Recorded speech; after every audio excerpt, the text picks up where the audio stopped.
Bien, alors on va fusionner les deux parties. Ben voilà, déjà ici, c'est pas un véritable dessin en symétrie. On a juste fait la moitié d'un objet et puis on l'a symétrisé. Mais ça ne s'est pas dessiné en temps réel. C'était pas un effet miroir en temps réel. Et on a donc découvert ce que ça donnait seulement une fois qu'on a fait la symétrie. Et en plus, si on modifie une des parties, ça ne modifie pas l'autre. Oui. Donc c'est l'ancienne manière de faire dans Illustrator, mais je vous la montre parce que voilà, ça peut servir.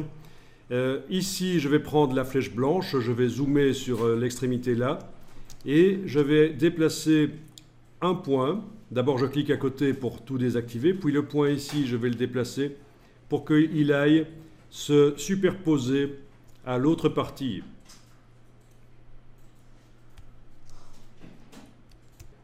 Il faut être certain qu'entre les deux portions du lézard, il n'y a pas de trou qui reste. Il faut que ce soit vraiment superposé parce qu'on va utiliser une fonctionnalité qui consiste à fusionner les formes. Mais si elles ne sont pas superposées, ça ne va pas marcher en fait. Bon, même chose ici en bas avec la flèche blanche, je bouge de manière à ce que ça se superpose. Et voilà. C'était peut-être déjà le cas chez vous, mais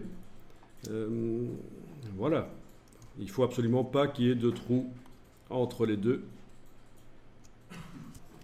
Bien. Eh bien, on va sélectionner maintenant les deux formes avec la flèche noire. Donc tous les points sont sélectionnés. Flèche noire, j'englobe. Tous les points sont sélectionnés. Et on va aller chercher l'outil qui sert à fusionner les formes, c'est le Pathfinder. Menu, fenêtre, Pathfinder.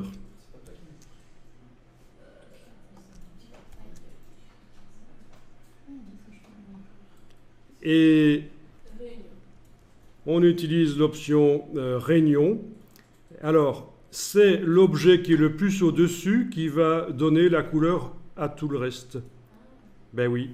Suite à la fusion, l'objet d'en dessous va se fusionner avec celui du dessus, mais il va perdre son motif. Alors si je regarde ici, dans les options de panneau, de manière un peu plus précise.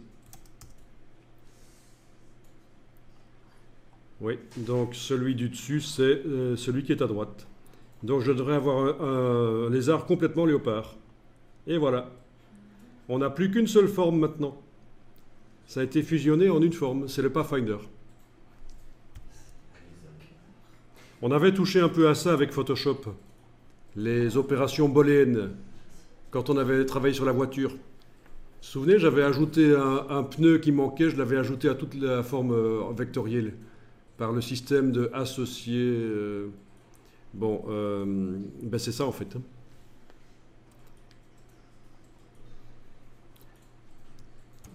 Bon, ben ça veut dire que je peux mettre un dégradé aussi dessus et ça va... ben je vais pouvoir traiter ça comme si c'était une seule forme. Voilà, un dégradé. Qu'est-ce qu'on a comme dégradé sympa ici?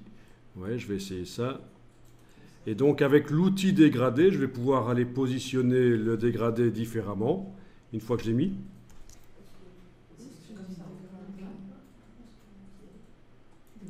Voilà. Bon, ben voilà, un dégradé qu'on peut repositionner. On peut aussi indiquer qu'il va être de type radial. Dans le menu fenêtre, dégradé de couleur, c'est la palette dégradée de couleurs. Et là-dedans, dans la palette dégradée de couleurs, on a l'option de faire un dégradé de type radial à la place de linéaire. Et donc là, toujours avec l'outil dégradé, je peux tracer à nouveau comme je veux.